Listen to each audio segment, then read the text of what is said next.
Hello, hello, hello, and welcome to another episode of the Astrology Channel. I'm Joji, and this is Kyle, as always. Hi, Joji.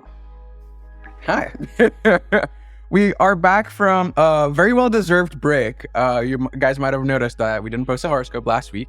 I'm glad that you guys also took a break from us. You shouldn't be watching horoscopes every week. It's good to just walk out of it every now and then. But with that said, let's get to the days of the week. Let's start with our Monday. This is August 12th. This is, of course, the moon day. We have the moon waxing. She's fallen in her element. She's in the sun's decan and Mercury's terms. She's moving from a Saturn trine towards a sun square. Moon in Scorpio.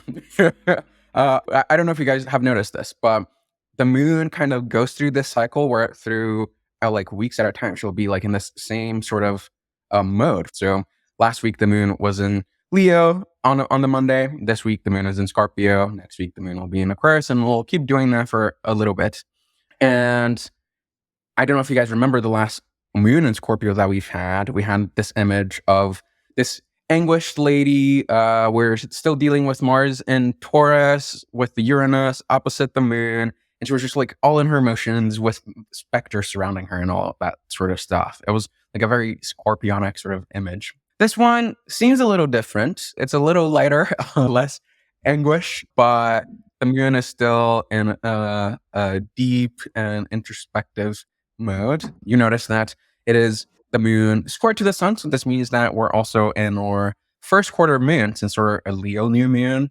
And the way that I was feeling about this is that it's actually kind of nice that we get to revisit some of that moon and Scorpio stuff, but now with Mars outside of Taurus. The moon still will oppose Uranus, but that's a thing that will continue to go on for a while. But we shift from having that Mars opposition, and now we're just dealing with the sun square, and the moon being in the sun's own decan, which I always find to be like a very introspective, nostalgic sort of place. The way that I was seeing this is more so about taking a look back at some of those moments where the energy was high, the anguish was at an all-time high, but now it's dead. That's what's in the grave in the image. It's that past that has passed. And I guess the moon is mourning it, but also in a way sort of just sitting with it and processing it all. I think with this one, we get the moon in Scorpio once a month. Thing with the moon in Scorpio is it's actually pretty strong in the sign. Like it's in a water element. With the middle decan, it's sun ruled, and it's being received by the sun, by a very strong sun. And then in the third decan, at least in one system of rulership, the moon has its own decan there. I think to me, it's kind of about like knowing what the right thing to do is. Even if you have like an impulse to not do the right thing, all the ingredients of good lunar stuff is in there. It's just kind of covered in other swampy, bad habity kind of things. So I think leaning into, what our better judgment is and noting, what the negative impulse might be, learning to distinguish the two. I think there's like a good opportunity for that. So, I would give it about a 3, in terms of difficulty, just because it's difficult for the moon to be in its fall on its day of the week. But there's still like a fair amount that we can do, because the moon does have a quite a bit of strength and has, a strong sun that it's receiving light from to maybe give it some guidance, which would be the agency, which we would give a good 2 compared to the 3. So I don't know, a little more difficult than it is easy to work with, but there's Not still impossible. Yeah. Cool. Moving on, we have Tuesday, August 13th. This is our Mars day. Mars still in Gemini, out of his element, his own decan, in Venus's terms, moving towards a Jupiter conjunction and a Saturn square. Mars feels pretty good right now, being supported by Jupiter, and it doesn't necessarily see the square that follows right after. So there's a bit of a maybe feeling overly enthusiastic, overly pumped up to do something that feels really good in the moment, but could end up not being very good. It's like doing a turn at high speed and then realizing after the turn that there's a wall right there. And, it's good to slow down when we turn for multiple reasons, but you don't actually know what's on the other side of that turn. So maybe you heard that, there was a cool racetrack on the other side of the turn, but maybe you should see it before you make assumptions. You know what they say about assuming? Do you What know did what they they say say about about assuming? assuming? No. Well, when you assume, you make an ass out of you and me, right? Oh, yes, yes, yes. I have heard that before. Yeah, you've heard it. I was just having a bit of an ESL moment. Yeah. People forget that English is my second language. But and that is really the thing that I was going for with the image, just this sort of like idea of being blinded by ideas that may seem fucking awesome. Just like, oh hell yeah, I can do this and that, and this will be so cool. And then you're not actually seeing what's right in front of you because you're just in that deep mental excited space. But on that note, I don't think that today is as difficult as it gets this week. It's pretty difficult still. It's way up there. I think a 4 feels pretty accurate as far as difficulty is from Mars's perspective. It might feel like it's less difficult because of some of those things that we talked about, just being blinded by the Jupiter stuff. But we can discount the Saturn square, which will still happen within the week. And because Mars does have that decan dignity, Mars is also moving towards his own terms. I think a 2.5 agency feels good today. Yeah. I think a lot of the difficulty gets offset by just slowing down. Yeah. And actually, like, looking before you turn. Exactly. All right. Moving on, we go to August 14th. This is our Mercury day. Mercury is at home, not for long though, exalted in their own terms in the sun's decan, retrograde, and about to re-enter Leo. And I think that there's not too much to be said about today because we've been talking about this Mercury retrograde for a while now. We already know that Mercury is about to take a step back in dignity. In the image, I even have Mercury, if you remember last horoscope that we did. Mercury is deep in thought in their office, just jotting down a whole bunch of ideas. Now Mercury has a backpack full of those notes and documents, and it's carrying it back to Leo to figure out what they're going to do with it. And I really do think that that's the vibe of Wednesday. It's just getting ready to re-enter whatever that thing that you were dealing with a couple of weeks back was. Probably more relevant to our Mercury people out there, but I still think that those revisions really get to happen now, especially as we approach the Cazimi and all those things. Yeah, I think maybe what's notable about Mercury and its retrograde right now is that so much is kind of riding on this process that Mercury's going through, because Mercury rules Mars, Jupiter, and Venus, which is, between the 4 of them, really, with Mercury too, that's 8 signs that they're responsible for ruling. So like everything is being affected by the process, but there's like some benefit, especially right now where Mercury's still in its own sign. It's still got the bound thing. Like it's still really strong in the sign, and it's not too involved in what's going on with the other planets that it's being interfered with. Kind of gets to like, it has like some space of its own to make its own decisions that will affect other things, but like it's not being totally interfered with as much. So I think today in particular would be maybe about sort of taking some of that time to get organized and focus on the problem at hand and like let other things sort themselves out. Yeah, it's just deep Mercury retrograde right now. It's challenging, but compared to other planets in the sky, it is not. It's not as difficult because it's well resourced and not super interfered with. It's just sort of dealing with the retrograde problem. It's like a 3.5 feels good. Yeah. And agency, I guess we can still keep it pretty high because Mercury, despite moving away from its own sign, it's still there. Yeah. So you'd say a 4 feels good? Yeah, I would say so. All right, moving on, we go to August 15th. This is our Jupiter day. Jupiter still in detriment in his own element, though. In Mars's decan and in Venus's terms, conjunct Mars, moving towards a Saturn square and soon receiving a Venus square. I'm going to go ahead and say that Jupiter is probably having the hardest time of all the planets in the sky this week. By today, it's not enclosed by Mars and Saturn anymore, which is an improvement.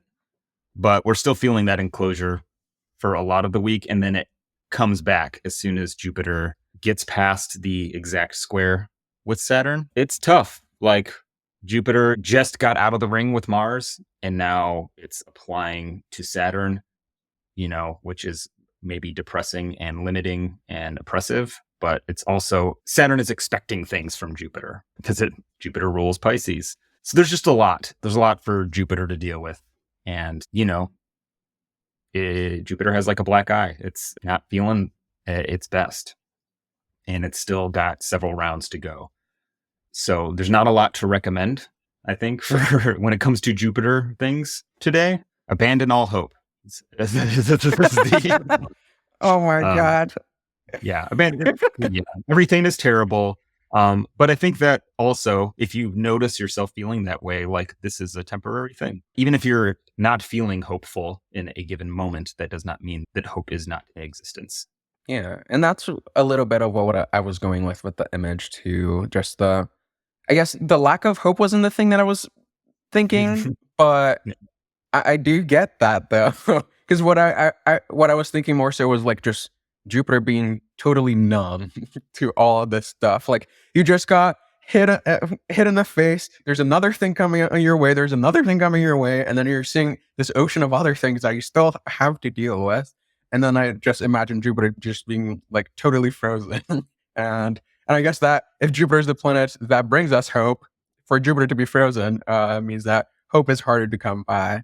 But I think one of the things that today offers to us just the time to digest all of this stuff. Like I feel like the Mars piece of this whole transit was probably the toughest, and for it to already be separating, I think gives Jupiter at least a little bit of the space to still be in shock because just got punched in the face, but still kind of just taking the time to process and figure out what to do next. Because Jupiter does have to do things. Because the next thing is that Jupiter-Saturn square, and like you said, Jupiter has to tend to whatever Saturn is requesting. So Jupiter doesn't have too much time to be numb and frozen, but I feel like today can be a little bit of that, just like the shock, that the aftermath shock of the whole Mars situation.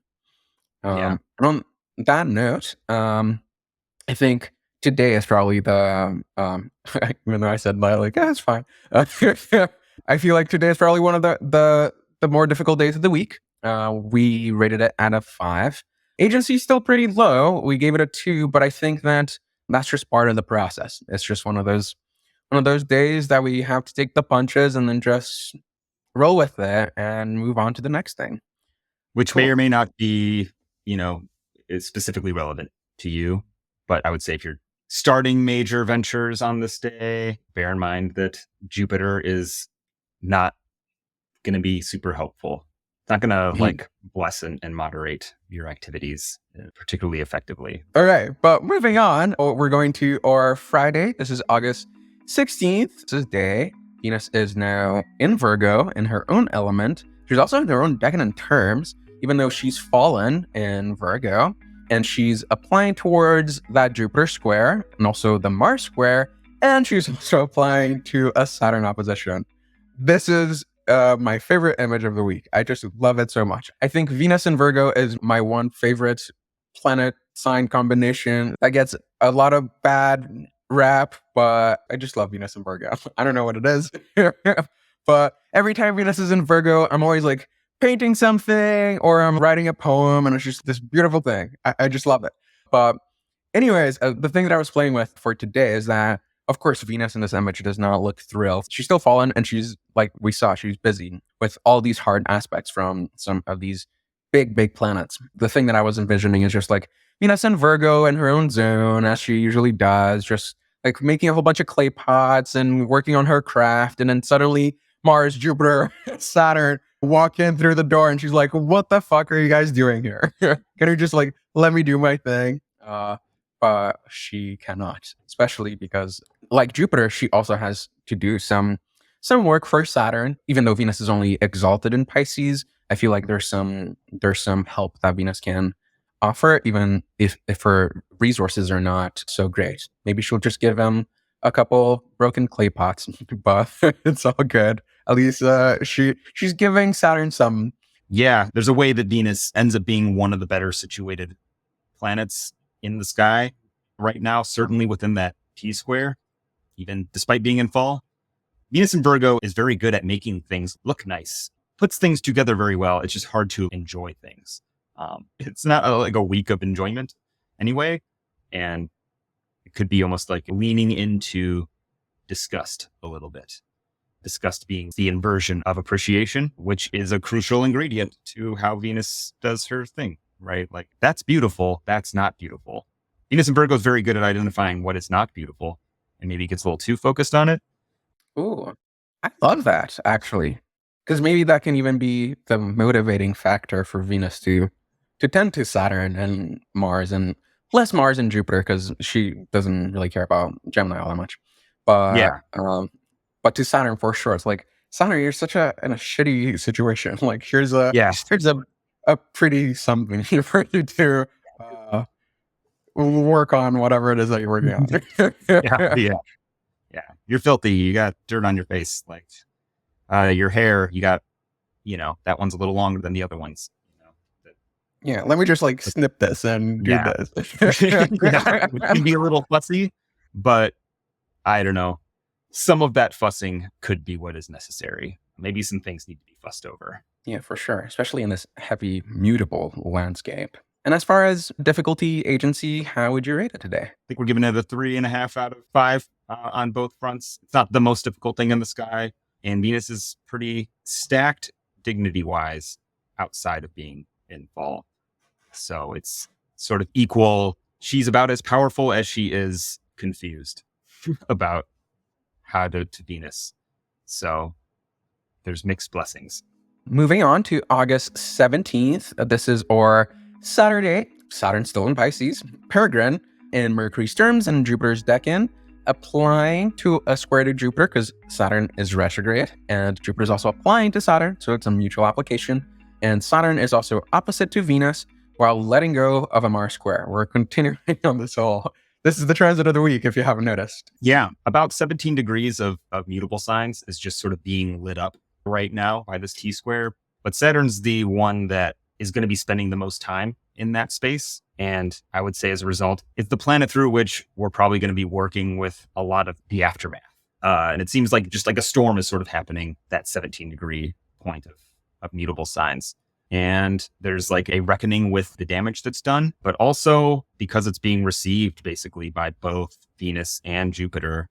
And it's going to be enclosed between the aspects of Venus and Jupiter for a short period of time. Not quite yet, but next week. There's a lot of damage control that I think that can be done, or even a lot of benefit maybe to some of the damage. Like, well, now that the storm has come through, we can assess the damage and actually make use of maybe some of the space that was cleared, or that actually solved some of our problems for us. Maybe we were planning on demolishing that building anyway. The storm has finally come, and fortunately, FEMA is well funded and on standby to come and offer relief. Yeah, I feel that. And if you guys remember for the past few weeks, because we've been talking about this transit for a really long time, we always had these images of Saturn like looking out into the ocean, in the middle of the ocean, looking out into the distance and kind of just longing for being out of Pisces, not knowing that Aries is the next one. But in all those images, Saturn was always looking away from the camera. And that was the thing that I wanted to change with this week, because it feels like now there's this bigger, I guess, acceptance of the issue at hand, or like maybe a sense of clarity. Maybe we're actually able to look at it head on. And Saturn is still retrograde. So we're still like returning to and retracing some of these steps. But I feel like we're maybe like actually seeing it for what it is for the first time. And we're still in that Pisces space where we're just like floating back to the shore and waiting for help to come. But like we said, help is coming. And that's the big highlight, I think, for today. And even in this image, I really wanted Saturn's eyes to be like very prominent. Like we can see that sparkle of hope, even though the whole rest of the image looks pretty dark and there's like this red highlight in the water that is, of course, like a bit of Mars symbolism, because Mars is just separating from that. So to me, what I was drawing in with this is that the worst has passed, and now there's still big things happening, but it's damage control rather than just difficult things. I think that as far as difficulty goes today, it's still pretty up there because Mars is separating from Saturn, but just freshly so. So we're still lingering in the air. But as you notice, the agency, Saturn is getting like a big up on agency just because of the help that Saturn is able to get from the benefics, Jupiter and Venus. Even though both Jupiter and Venus are also part of this whole dynamic where things are pretty stressful and difficult, I feel like there's a sense of maybe even sympathy towards Saturn's issues because we're all in this together sort of thing. So like, let's help each other out. All right, closing our week, we have, of course, Sunday. It is August 18th. The sun still at home in Leo, and Mars is decadent terms, and applying towards a Mercury Cazimi and a Uranus square. Well, this one, I think it's like my second favorite image because I just thought it was very funny. Because I was imagining the sun as more so like Helios, the Titan, and less as like Apollo, the guitar playing flamboyant homosexual. And just the Mercury Cazimi situation, I just had this image of this great Titan figure just being like, this baby is so cute, but then you're like made out of flames and magma, and you're going to give this baby a hug. Totally out of touch that might damage the baby in some way or another. No, you don't know. It's a god. Maybe the flames are metaphorical flames. And I think that's probably a little bit of what the case is. But I think that the big sense of heat, especially with Uranus coming in and just kind of like the solar flare sort of vibe of like a big burst of heat that comes out of nowhere and destabilizes everything, especially with Mercury retrograde, thinking about solar flares and how they affect technology and all those things. I think that could be something to, not literally, I'm speaking metaphorically, but who knows? But it would be interesting to think about this as like maybe the sun is pulling Mercury a little bit out of that like heady, brainy stuff, like let's just figure this out, and more into the like, hey, just be like the sun, you know? Just find your center in this and let's get moving. Yeah. Now, some of the way I've been thinking about it has just been like looking at the houses that those two signs are going to be relevant to for you, at least maybe using whole sign houses. Mercury stationed, retrograde in Virgo, and a sign that it rules, where Mercury knows how to deal with the Virgo problems and do all the Virgo things, but had to return back to Leo. But now it's at least meeting with the ruler of that sign. So there's something about the topics of whichever two houses those signs fall on for you, Virgo and Leo, where today, Sunday, becomes the other half of the retrograde story coming into focus. Perhaps how those two houses, the topics of those houses, feed into each other. That they actually need to be joined, or they have to collaborate with each other in a way that they maybe don't always, in order to solve the problem being brought up when it comes to the Mercury retrograde thing. So it's obviously, the sun can do its own thing, but Mercury has come to court to petition the king on how to handle its Mercury problems.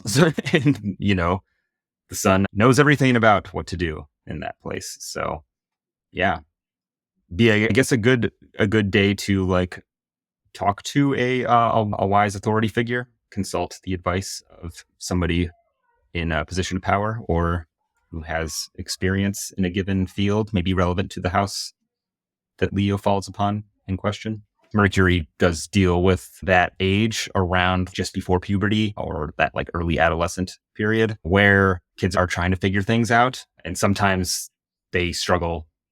You'll see children struggle with the fact that they don't actually know how to do something. And it's like if you have kids around that age, you might see a little bit of that come up.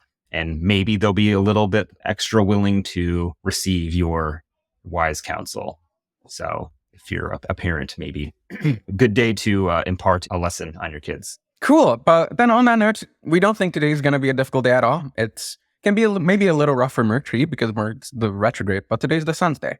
And that's what we're talking about.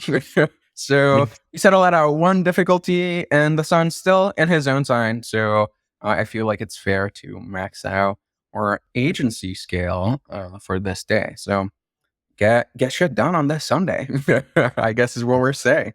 But on that note, this is all for this week. If you want a reading with me, I'm at themercuryrising.com. And if you want a reading with Kyle, I'm at KylePierceAstrologer.com. Sweet. I will see you guys next week. Thank you so much for joining us today, and happy mutable bonanza. Happy Mutable Circus Week. Yes. See you next time.